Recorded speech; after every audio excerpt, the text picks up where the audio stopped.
Welcome back to Bloody Good Chats, where for the next 20 to 30 minutes, you're our best friend. So sit back, relax, and let's have a bloody good time. Period. Hey, guys. Hey, guys. We're apart. Bit of a different setting today.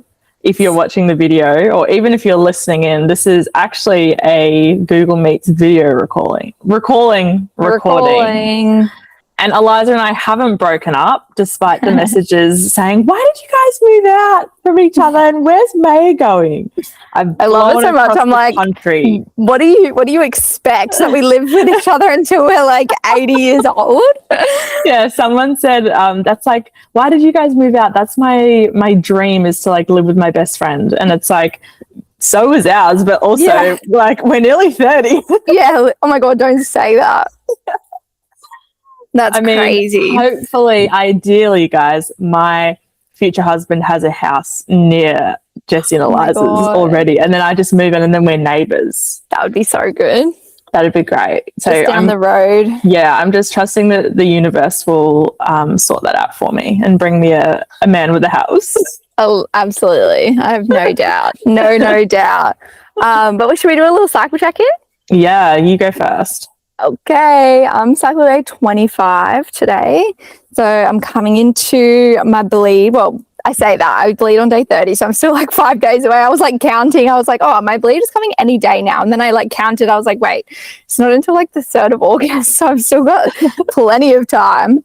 But yeah, definitely in that phase where just little things, like I had such a nice start to the morning. I went for a walk and blah, blah, blah, had my breakfast, had my solistic. And then just like little things started to agitate me, you know, like I don't know, I'm just like getting more irritated easily. And I'm like, oh, wow, this is my luteal phase. So I had a little shake before I got on the call, blah, blah, blah.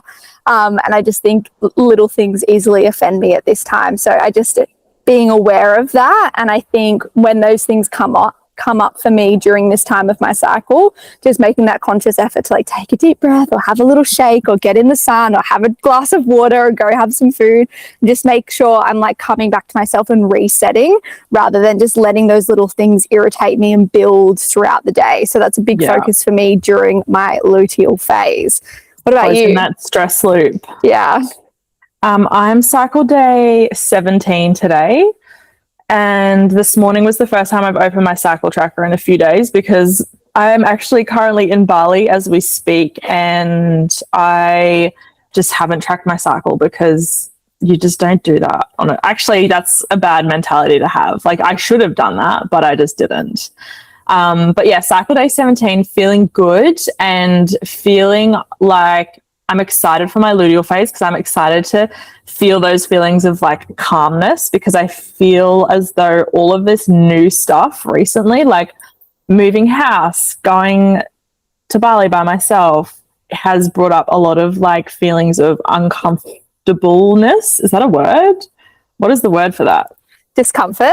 A lot of feelings of discomfort, but like good discomfort where you know that like growth is coming from the discomfort. But I'm also a bit like over the discomfort, and I'm like, I just want to feel like a little bit less anxious. It's just like trying all the new, like doing all the new things. And I think when you get familiar with the new things, it becomes like second nature, right? And you're like, okay, this feels familiar now, and I know what's happening, and I feel safe. And I feel like lately I have felt a little bit like, not unsafe, but just like in a world that I like don't recognize, which is fun and exciting, and it's everything that I wanted. But I'm also like, okay, estrogen can go now, progesterone can come in and help and chill me out and relax me. And that's pretty much what we're talking about today as well, guys. So on that note, I think you're a really big routine person as well. Yeah, I am. It's so weird because I like love routine, and then all of a sudden I'm like, let's change my whole life now, but I have to do it right now. Yeah, I think like, but you'll like in tomorrow or the next day when you've like, oh, this is actually my favorite place to get coffee in Bali, and this is, you know, you'll be like, oh, this is where that is, and I've already booked that yoga class. Like, you've got those little anchors in your day where you're like, oh, this is my routine here in Bali. I think you'll be like so settled and love it. Yeah, for sure. Even like I went to a cafe yesterday. And I woke up this morning and I was like, should I just go back to that same cafe? You're such a like, I'm so bad. I'm like so, and like even so I'm staying with my friend at the moment, guys, and she was like, what do you want to do whilst you're here? And I was like, I don't really mind. Like, I'm not really someone who, I feel like I don't actively seek out new experiences that often. So like even just coming to Bali in itself is like a new experience. And now I'm like, I'm here. And that's all that needed to happen. I was going to cook dinner here, make breakfast in my villa, and then go outside. She's like, what do you want to do? And I was like, what do you mean? Like, I'm here. Like, that's all that needs to happen. But no, I'm challenging myself to like do different things, like try new places. You know, it's nice having a friend here because I suppose she kind of knows the ropes as well. But yeah, I'm definitely, it's definitely a thing that I feel like everyone should do because you definitely really get to know yourself as well. Yeah, absolutely. Yeah, I'm excited. We'll be able to check back in the potty next week and be like, what's your favorite place? What Exactly. We can keep you accountable to doing new stuff. Yes. Yeah. New things. Yeah, I'm definitely a creature of habit, but aren't we all to some extent? Yes, for sure. Well, before I cut Maya off, what we are speaking about today is your hormones. So we want to break down your 3 key reproductive hormones that are ebbing and flowing throughout your cycle. As a woman, we have so many other hormones involved in our body, but today we just wanted to focus on the top 3, estrogen, progesterone, and testosterone, and talk about what their roles are in the body, how they can make us feel, because we truly believe that hormones can feel really confusing when you first start to learn about them, but we back ourselves in breaking it down in a really fun and simple way. So by the end of this episode, you're going to be like, oh, I really understand what's kind of going on in my cycle a little bit more. And that understanding allows you to have so much more information about your body so that you can work with it rather than against it, show yourself a little bit more grace, and also educate others around you as well, which is really, really cool. So that is what we're touching on today. And we love to do this little activity in our Hormone Harmony program, which is introducing each of these 3 hormones as a celebrity to make it fun, simple, and easy to remember. So first and foremost, we want to introduce you to the hormone Beyonce. So Beyonce, we would love you girls to have a little think about what are some key characteristics that come to mind when you think of Queen Beyonce.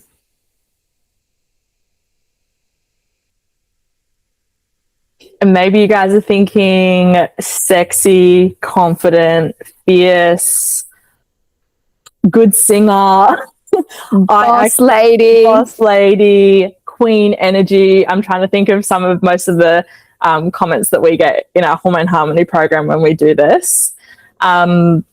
So that is how we would describe the hormone estrogen. So estrogen is your Beyonce hormone, and credit when credit is due. We stole this from our teacher Gemma when we did our menstrual cycle coaching certification, and this has stuck with us for years.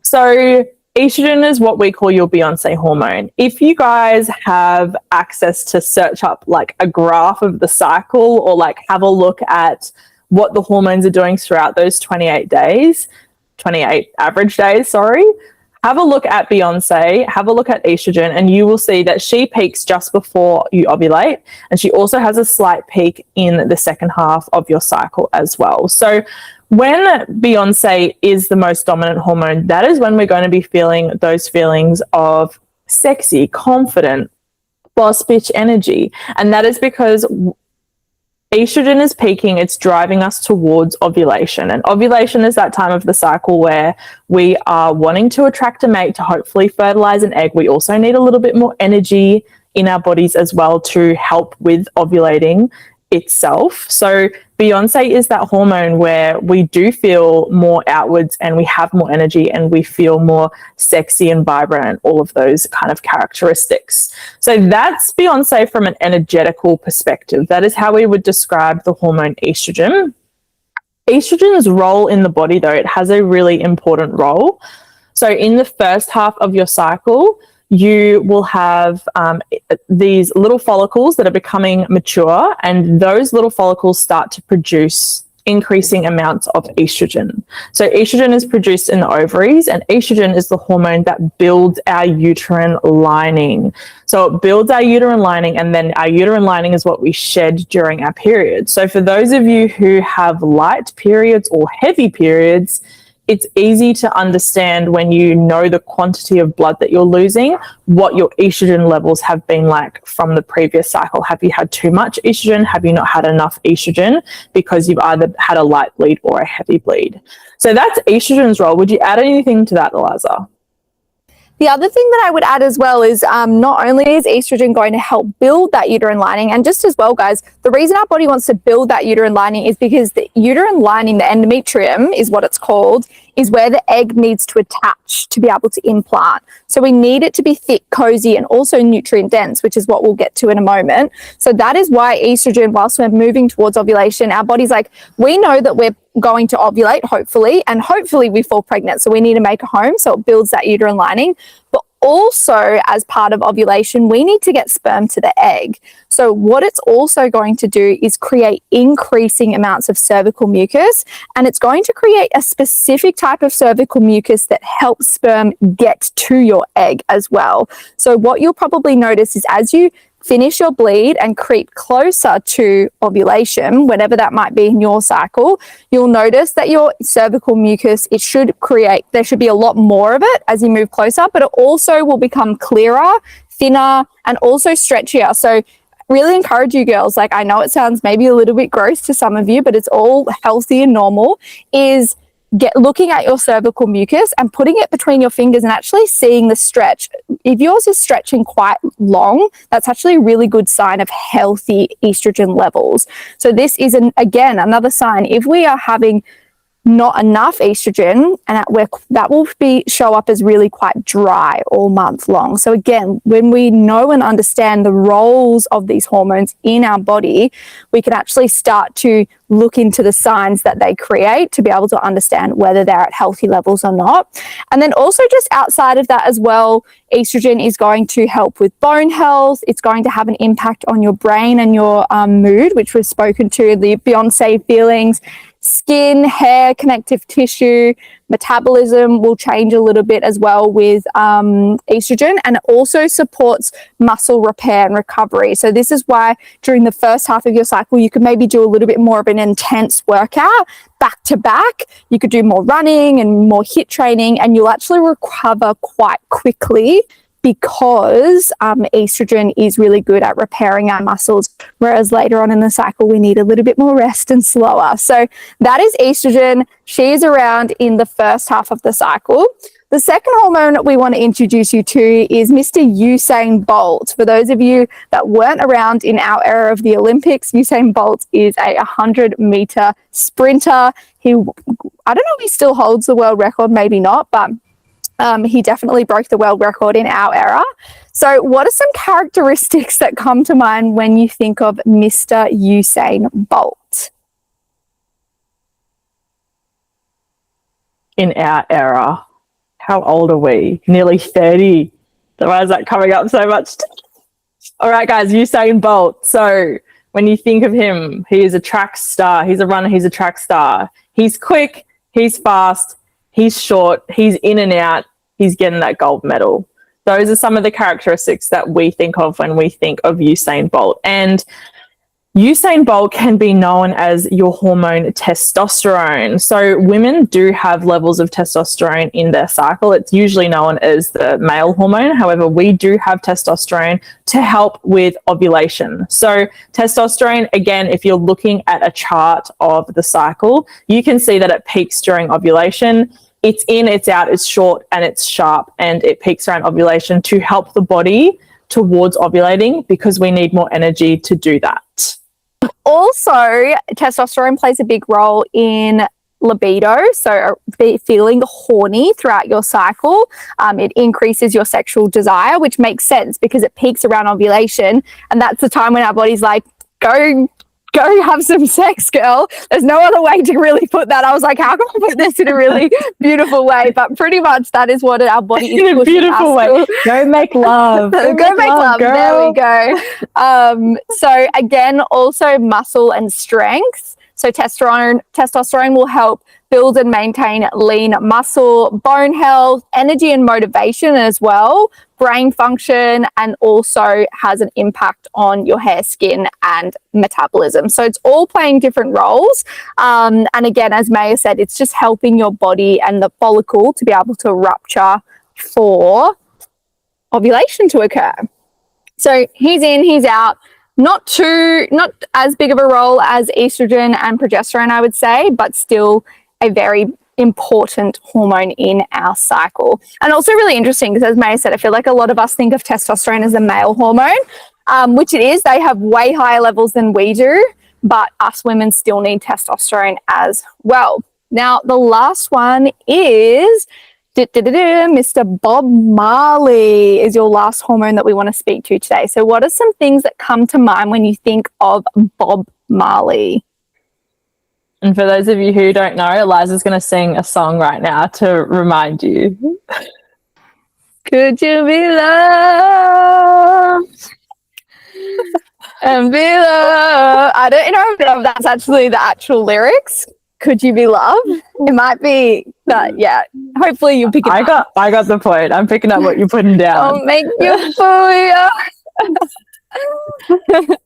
So guys, Bob Marley, he is the reggae singer. So you might think of him and you might think of the words chill, relaxed. We always make the joke, he's just smoking a fat doobie. He's relaxing. He's got his feet kicked back. He's got a guitar in hand and he is just absolutely zen mellow. So when we think of Bob Marley, that is the hormone progesterone. So progesterone is that hormone that is dominant in the second half of your cycle. Progesterone is also known as your resting hormone. So it's really cool to know that we have a hormone there that's specifically there to help us rest and help us slow down and really encourage feelings of calmness in the body. We could go into a whole nother spiel of why you might not be feeling calm in the luteal phase as well, but I think we'll save that for another day.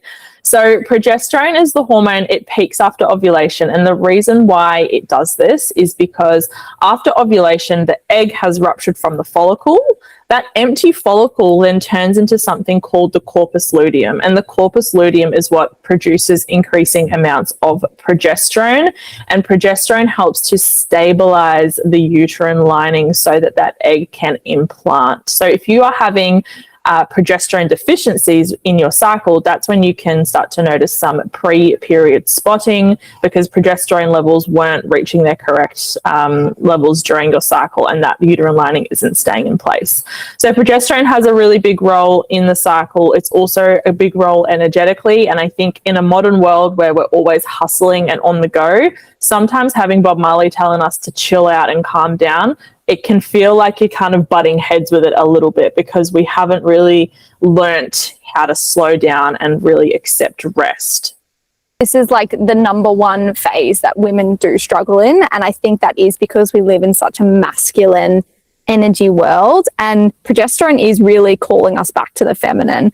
So I think that if you girls are struggling in the luteal phase, hopefully this is giving you some inspiration to, you don't need to put your whole life on hold, but really lean into more rest and slowness. And the reason why this is so important is because we really want that yin and yang. So we do want estrogen to be the dominant hormone. We want Beyonce to have her time on the stage, but we also want Bob Marley to have their time on the stage. That's how we have a healthy cycle. When we don't have them both having their time and their little moment, that's when things start to become imbalanced. And what's interesting to know is that progesterone is made from the same building blocks as cortisol, and cortisol is your stress hormone. So if we're feeling stressed or there's something, we're moving about our life, we're rushing to work and whatever in the luteal phase, our body will prioritize creating cortisol always, because that is essential for survival in that moment, over progesterone. And that's where we can see that Bob Marley never gets his time to shine. So we don't get that beautiful calming effect. We have spotting, we have PMS, we have shorter cycles, whatever it might be. And we have Beyonce taking the stage for way too long, and that causes heavy periods, painful periods, all of that. And this is really important. Because a lot of us women, we do have goals to have children one day, and progesterone is the hormone that holds that baby through the first trimester. So that first trimester, progesterone is going to be help feeding the baby and growing the baby, and then the placenta takes over and goes, hey, Bob Marley, thank you so much for your time. I'm taking over and I'm feeding this baby now, and I'm going to take it through. But if we aren't creating an environment for Bob Marley, progesterone, to thrive, and we are wanting to have children one day, this can lead to early miscarriage as well, and also trigger warning as well if anyone's had a miscarriage, sending you so much love.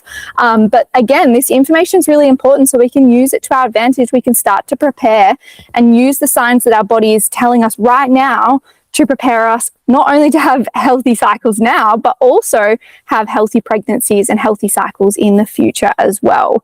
Also, progesterone has a role on your metabolism, so it speeds up your metabolism. It's going to make you feel hungrier. You need more fuel during this time of the month. Again, this is a really easy way to make sure that you're helping your body let Bob Marley shine.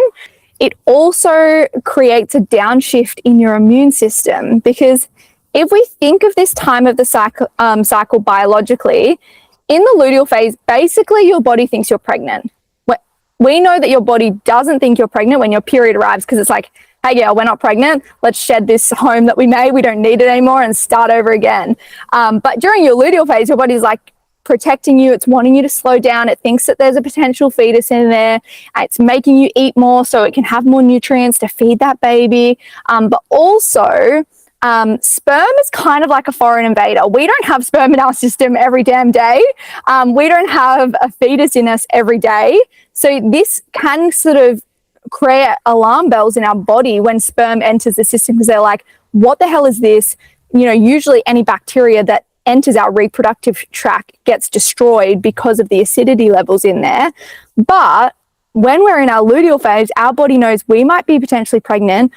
So it actually takes a downshift. So this is a time as well that you might feel that you can get sicker easier, because your body is creating an immune system that's kind of taking a step back to protect that potential embryo. So again, it kind of all lines up. If your immune system is slightly down, it also is a really important time to slow down. It's also a really important time to be eating more food and supporting your body. Whereas a lot of us are doing the opposite. Like, our immune system is taking the downshift. We're still hustling. We're still getting up, and then we're wondering why our body's biting back. So again, really understanding our female biology. I was going to say biology again. Every time. Really understanding our female biology. I hope you girls are like, wow, okay, I can easily use this information to my advantage. I can easily make these small shifts. And now that I understand what's going on, I don't have to question my body. I don't have to feel guilty, or I don't have to think that my body's working against me, because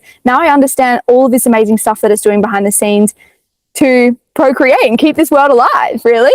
And if you guys are someone as well who like gets to your period and you're just absolutely knackered, like you feel like on your bleed, you're like, you have no energy, you're so fatigued, you're so tired. Think back what to Eliza just said in regards to the second half of your cycle, and really take that and put that into action, and slow down and honor yourself and fuel your body, and have that understanding, and see how that bleeds, no pun intended, into your period. Because I can guarantee you that just by taking, I think awareness is always the first step, and just by having that awareness and slowing down and making like small incremental changes each cycle will just have such a big impact on your overall cycle as well. Like, it's all like a little ripple effect at the end of the day. So those are the three main hormones that make up the menstrual cycle. I always say that we never do the body justice when we speak to only three, because we have many, many other hormones. I think we've got about 50 hormones that make up the female body. But I also hope that you guys can understand how much your body is doing behind the scenes all the time for you. Like, there is so much that's happening. There's so many communications throughout the body, so many bodily processes that are going on behind the scenes. So I love this information, because I feel like it allows me to just think of myself like an absolute legend. I'm like, wow, I'm really just doing all of this stuff throughout my day. And then I'm also doing all of this behind the scenes as well, and my body's just doing that. I don't have to tell it to do anything. It just knows what to do. How incredible is that? So that's really why I love to understand the hormones. So I know that my body's always working for me. It's always doing what it should, but it's also working really hard. She's a hard worker. There's a lot going on. And just on that, I've had another idea for our next podcast. I'm going to put in here. There has been a recent study that has come out about menstrual blood and its healing abilities. So next week, I think that would be a really incredible episode for us to dive deep into that study and what they've found about all of these healing capabilities of menstrual blood, because as Maya just said, our body is doing so much behind the scenes, and our menstrual cycle has been something that we have been taught to feel ashamed of, when in reality it should be the thing that we're most proud of, because it is such an incredible process. And I think that what we'll touch on next week will really enhance that self-love even more, because what they've found is absolutely insane. So I'm really excited to share that with you girls, and I'll send it to Maya after this so she can read through it. Maybe it's time to do a menstrual blood face mask then, Eliza. Yes! Your time has come. I was thinking that. I was like, yeah. I was thinking that this morning actually, because I was like, I don't use a cup or anything, but I was like, I wonder if I can just wash my hands and just do a little finger wipe, little finger, wipe. I'm like, surely that's fine. I used to do, like, because on your period, guys, and no judgment, this is a safe space. If you judge me, fuck you. But essentially, when you're on your period, they say that your intuition is like more tuned and tapped on, like your intuition's at its highest, which I so believe, because that's where we get the saying bleed on it, is because you're more connected to yourself. Like, that is the most primal version of yourself, essentially. So they say that getting like a little bit of menstrual blood and putting it in on your third eye when you go to bed can help you receive like clear messages during your dreams. And I actually haven't done that in so long. Like, that's just reminded me now. It's like, that used to be something that I would do every single time. And that's I think if that was like a first step for you, just like a little bit on your third eye is probably better than just like going full out with a whole face mask. Literally. Well, I'm really curious, because I don't want to spoil it, but when we touch on it next week, it's sort of talking about its healing capabilities. I'm like, I wonder if someone was having a little breakout, like if there was a pimple and they just did a little spot, if it would heal that as well. But we can dive into that next week. We could be speaking about this for ages. But I really loved this episode. I feel like that was super informative. And back to the episode that we did about cycle tracking, this is a really great way to lean into this information, is with your cycle tracker and asking yourself, do I feel a little bit more Beyonce today? Do I feel a little bit more Usain Bolt? Do I feel Bob Marley? And really understanding your own ebbs and flows can be really important. And if you're seeing any proportionate, you're not feeling Bob Marley as much, you're feeling more agitated, you're noticing that you have a light bleed or a heavy bleed, you're not noticing any cervical mucus changes, again, we can now use this knowledge to our advantage. So if you haven't already, go back and listen to that cycle tracking episode, download our cycle tracker, and use the information from both this episode and that episode to really learn about your body, because honestly, this stuff is life-changing. And for those of you who have our cycle tracker printed out, if you turn it sideways and look in the background of the tracker, you will see that we have the hormones in the background. You can see estrogen and then you can see progesterone. So we put that there for a reason. And I think that's just good to have that understanding and like always be reminded of like when each hormone is dominant as well. Yeah. But and that's not like, I would say as well, guys, that's not like super accurate. That's obviously that was a Canva job. Yes, it's just like the ebbs and flows. So if you're like, oh, like it says on this tracker, it finishes on this day, that's not 100% accurate, but it gives you the gist of when one's going to be dominant and when the other is, which is so awesome. We're so smart. And we actually went through this analogy, guys, when we spoke at a school once. I feel like we have to tell this story because it's funny. We spoke at a high school, and it was probably the most nerve-wracking thing Eliza and I have ever done. Why are teenagers so intimidating? I will never know. And we were trying to think of like fun activities to do throughout this presentation. And we were like, let's do the hormone analogy. Like, it's always a hit. So I think we changed Bob Marley. We made him the turtle off Finding Nemo, the one who's like, hey, dude, I'm just cruising. We made him the turtle, but we kept Beyonce because we were like, surely everyone knows Beyonce. And we're asking these teenagers, we're like, what are some words when you think of Beyonce? And one of them yells out, murderer. And Eliza and I were actually not educated about the whole Jay-Z Beyonce saga that was going on. And to this day, I'm still Diddy. I'm still really not there. But it threw us off so much. And now every time we speak to it, I'm like, I hope no one yells out murderer at us. Yeah. So yeah, that was funny. And we will probably avoid speaking to teenagers if we can, unless they're willing to be there. I think that was the thing. It's like speaking to teenagers when they're like forced to be in that room is definitely a whole nother ball game than speaking to teenagers who want to listen.